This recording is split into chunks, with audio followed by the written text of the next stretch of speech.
To നാവിൻ രുചി. ഇന്ന് നമ്മളൊരു അടിപൊളി ലഞ്ച് ബോക്സ് റെസിപ്പി ആയിട്ടാണ് കേട്ടോ വന്നിരിക്കുന്നത്. സ്കൂളിലും ഓഫീസിലും ഒക്കെ പോകുന്നവർക്ക് ചോറിന് പകരം കൊണ്ടുപോകാൻ പറ്റിയ ഒരു അടിപൊളി പനീർ ഫ്രാങ്കി റോളാണ് കേട്ടോ ഇന്ന് തയ്യാറാക്കാൻ പോകുന്നത്. അപ്പൊ അതെങ്ങനെ തയ്യാറാക്കാമെന്ന് നോക്കാം. അതിനായി ഒരു ബൗളിൽ 2 ടേബിൾ സ്പൂൺ കട്ടിത്തൈര്, 1 ടേബിൾ സ്പൂൺ കാശ്മീർ മുളക് പൊടി, 1/4 ടീസ്പൂൺ മഞ്ഞൾപ്പൊടി, 1/4 ടീസ്പൂൺ ഗരം മസാല, ആവശ്യത്തിന് ഉപ്പ്, പിന്നെ 1/2 ലെമണും ചേർത്ത് നന്നായി മിക്സ് ചെയ്തെടുക്കുക.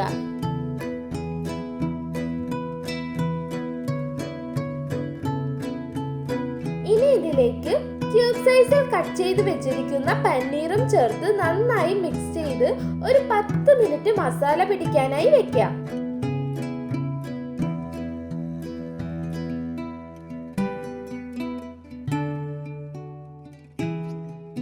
ഇനി ഇതിന് വേണ്ട ഒരു ഗ്രീൻ ചട്നി നമുക്ക് തയ്യാറാക്കാം.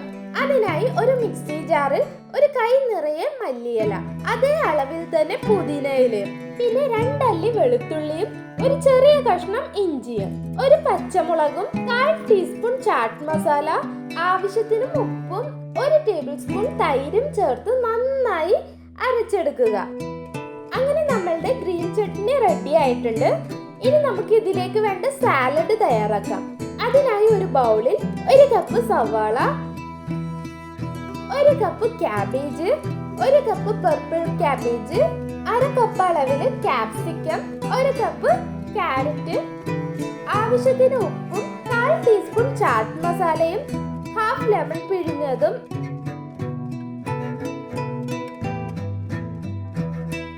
1/2 ടീസ്പൂൺ ഓർഗാനോയും, 1/2 ടീസ്പൂൺ ചില്ലി ഫ്ലെക്സും ചേർത്ത് നന്നായി മിക്സ് ചെയ്തെടുക്കുക.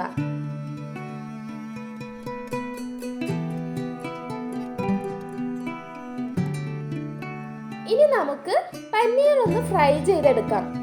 ഒരു പാൻ ചൂടാക്കി അതിലേക്ക് 2 ടേബിൾ സ്പൂൺ വെളിച്ചെണ്ണ ഒഴിച്ച് ചൂടായി വരുമ്പോൾ മസാല പുരട്ടി വെച്ചിരിക്കുന്ന പനീർ ഓരോന്നായി ചേർത്ത് നന്നായി ഫ്രൈ ചെയ്തെടുക്കുക.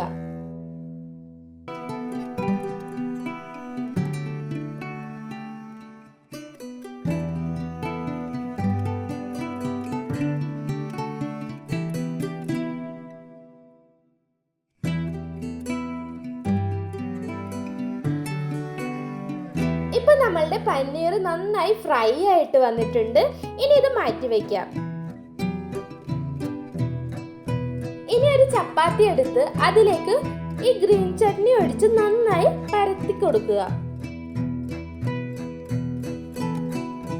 ഇനി അതിന്റെ മുകളിലേക്ക് മിക്സ് ചെയ്ത് വെച്ച സാലഡും പിന്നെ ഫ്രൈ ചെയ്തെടുത്ത് വെച്ച പനീറും വെച്ചു കൊടുക്കാം.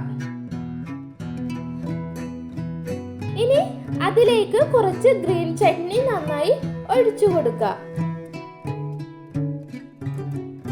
ഒരു ബട്ടർ പേപ്പറിലോ ഇല്ലെങ്കിൽ അലുമിനിയം ഫോയിൽ പേപ്പറിലോ വെച്ച് റോൾ ചെയ്തെടുത്താൽ നല്ല അടിപൊളി രുചിയിൽ പനീർ ഫ്രാങ്കി റോൾ തയ്യാർ.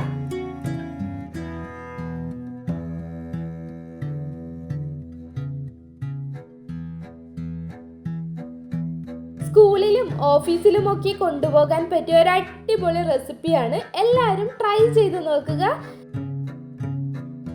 ഇനി നമുക്ക് നല്ലൊരു റെസിപ്പിയുമായി അടുത്ത വീഡിയോയിൽ കാണാം. Thanks for watching.